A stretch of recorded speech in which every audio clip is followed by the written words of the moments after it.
여러분 안녕하십니까? 오늘 건강 콘서트의 사회를 맡은 헬스조선 신소영 기자입니다. 반갑습니다. 네, 오늘 건강톡톡은 대한치매학회와 함께하는 알츠하이머병 바로 알기, 기억을 부탁해라는 주제로 강연할 예정입니다. 전체 치매의 약 70%를 차지하는 것이 바로 알츠하이머병입니다. 지금까지 알츠하이머병은 불치병으로 불려왔는데요. 그러나 초기에 발견할 수 있는 다양한 진단 검사법이 나왔고 병의 진행을 막는 치료제 개발 또한 성과가 나타나고 있습니다.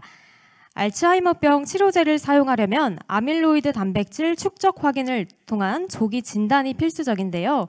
이 뇌 영상을 촬영하는 펫 검사에 더해 최근에는 뇌척수액 분석 검사도 등장해 진단 접근성이 매우 높아졌습니다. 오늘 건강톡톡에서는 알츠하이머병 조기 진단의 중요성과 또 최신 검사 옵션, 치료법, 그리고 도움이 되는 생활 습관까지 자세히 알아보겠습니다. 네, 그럼 본격적인 강연 시작에 앞서서 대한치매학회 정지향 홍보이사님의 인사 말씀이 있겠습니다. 여러분 큰 박수 부탁드립니다. 안녕하세요. 네, 반갑습니다. 네, 방금 소개받은 대한치매학회 홍보이사 정지향입니다. 오늘 여러분들과 함께 이렇게 알츠하이머 병에 대한 자세한 이야기를 나눌 수 있게 돼서 대단히 기쁘게 생각합니다. 알츠하이머 병은 치매를 일으키는 많은 질환 중 가장 흔한 질환이지만 안타깝게도 아직 완치가 불가능한 질환입니다. 하지만 저희는 빠르고 적절한 진단과 치료를 통해 증상이 더 나빠지지 않도록 충분히 관리할 수 있습니다. 유튜브에서 기억을 부탁해를 검색해 보시고 화면에 보이시는 채널을 구독해 주시면 저희 학회 소속 의료진들이 준비한 많은 정보들을 확인하실 수 있습니다. 네, 정지향 홍보이사님의 말씀 너무나 잘 들었습니다. 네, 그럼 지금부터 알츠하이머병 바로 알기, 기억을 부탁해를 주제로 대한치매학회 박영호 교육이사님의 강연을 들어보도록 하겠습니다. 여러분 큰 박수로 청해 주십시오. 안녕하세요. 분당 서울대병원 신경과에 근무하는 박영호라고 합니다. 오늘은 여러분들과 함께 알츠하이머병에 대해서 알아보는 시간을 갖도록 하겠습니다. 이러한 알츠하이머병을 진단하는 과정을 이제 말씀을 드리겠습니다.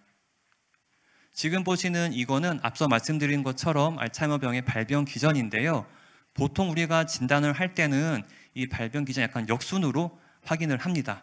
자, 맨 끝에 생기는 인지저하를 확인을 하기 위해서는 신경심리 검사를 쓰게 되고요. 뇌 위축을 볼 때는 어떻게 할까요? MRI로 확인을 합니다. 그리고 아밀로이드랑 타우 단백질을 확인을 할 때는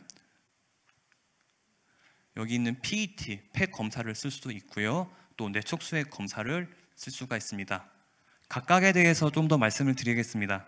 PET, 펫 검사입니다. 발병 기전의 초기 단계에 아밀로이드, 타우 단백질 등을 확인할 때 쓰는 검사, 펫과 뇌척수액 검사가 있는데 이 펫 검사는 알츠하이머병 확진용이고요. 주로 아밀로이드 단백질 소견을 확인하고자 사용을 합니다. 아쉬운 점은 뇌척수액 검사에 비해서 알츠하이머병 초기 단계에서 놓칠 때가 병이 있는데 음성으로 보고한 경우가 있어서 그런 것들이 아쉽겠습니다. 다음은 뇌척수액 검사입니다.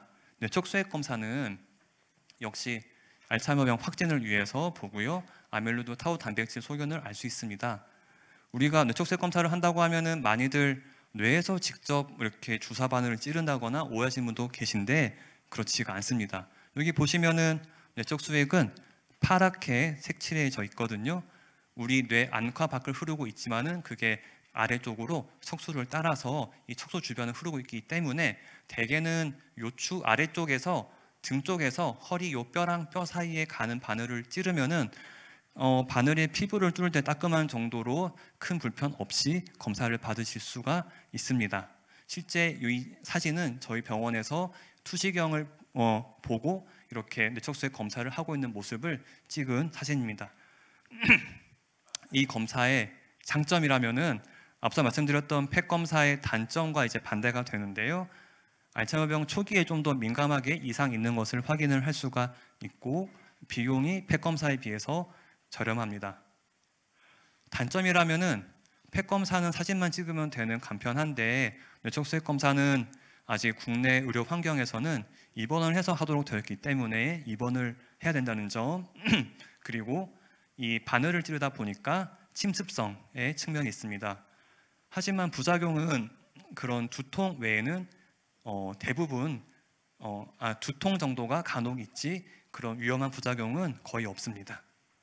신약은 어떤 것일까요? 신약은 레캠비라는 약이 다음 달 초에 이제 국내에 시판될 예정입니다. 기전은 어떤 것인가? 가장 큰 신경 독성을 갖고 있는 올리고머랑 프로토피브릴 상태의 아밀로이드에 이 약제가 달라붙어서 이러한 아밀로이드 단백질들을 제거하는 것입니다. 이 신약은 펫, 뇌척수의 검사를 통해서 알츠하이머병이 확진이 된 경우에만 쓸 수 있고요. 알츠하이머병 소견이 있더라도 인지 기능이 완벽한 정상일 때는 쓸 수 없고요. 또 이미 치매가 중등도 이상 진행을 했을 때 역시 쓸 수가 없습니다. 21년 6월 경과는 따님이 이제 그 따님의 시어머니가 알츠하이머병 환자인데 따님이 시어머니한테 보았던 증상들을 제 친정 모친에서 많이 본다라고 느꼈다고 하였습니다. 아밀로이드 펫 확진용 검사는 예상과 다르게 정상이 나왔었고요. MRI도 정상이었습니다. 그래서 뇌척수액 검사를 통해서 알츠하이머병이 있는지 다시 확인을 해 보았는데 뇌척수액 검사에서는 아밀로이드와 타우 단백질 모두 이상 소견이 확인되어서 알츠하이머병 양성으로 확인을 하였습니다. 이후에 아밀로이드 제거하는 신약 임상시험을 저희 병원에서 진행을 하고 있는데 그 임상시험 참가를 희망을 하셔서 올해 9월 달에 임상시험 약제 투여를 받고 계십니다. 그래서 일반적으로 알츠하이머병 확진 목적으로 펫 검사랑 뇌척수액 검사가 성능은 비슷한데 알츠하이머병 초기 단계에서 펫 검사가 놓치는 경우가 있어서 뇌척수액 검사에 장점이 있겠습니다. 네, 이사님 강의 너무나 잘 들었습니다. 지금부터는 정지향 이사님과 박영우 이사님과 함께 오늘 참석해주신 청중 여러분들의 궁금증을 풀어보는 시간을 갖도록 하겠습니다. 이거 저도 궁금한 질문이었는데 뇌척수액 검사는 아프지 않나요? 라는 질문 주셨습니다. 사실은 이제 그 바늘이 피부를 뚫고 들어갈 때는 우리가 피부에 있는 그런 감각 세포들이 통증을 이제 느끼게 하는데요. 근데 그 바늘이 피부를 뚫고 난 뒤에는 사실은 통증 구조물이 없기 때문에 이론적으로 그리고 대부분은 통증이 별로 없습니다. 이게 가장 기본적인 질문인 것 같아요. 알츠하이머 뇌척수액 검사는 어디서 받을 수 있는지 이것도 답변 부탁드릴게요. 뇌척수액 검사는 근데 대부분은 이제 이런 진료를 하고 있는 치매를 진료하고 있는 병원에서는 대부분 하고 있고요.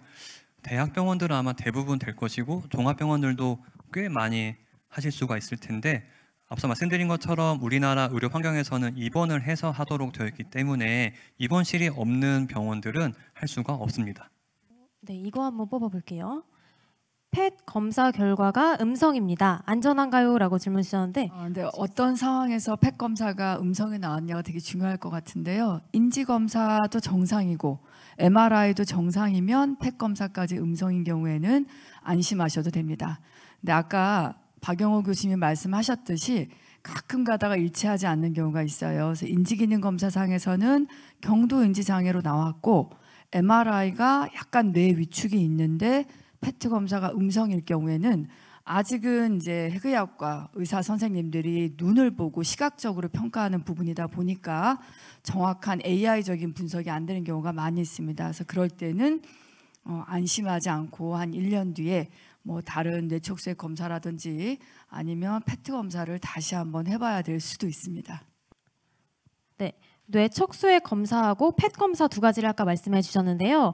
이 검사 결과 정확도에는 차이가 없나요? 라고 질문 주셨습니다. 차이가 없다라고 보는 게 맞습니다. 네, 그러니까 두 병 모두 다 확진용 검사이고요. 검사가 만일 저희가 뭐 100명, 1000명 많은 분들을 하다 보면은 이 두 검사가 서로 일치하지 않는 경우도 있기는 합니다만 대부분은 일치를 하고 있고요. 그래서 정확도 측면에서는 두 검사 모두 다 매우 정확한 검사이나 두 검사의 결과가 서로 일치하지 않는 경우도 드물게 있습니다.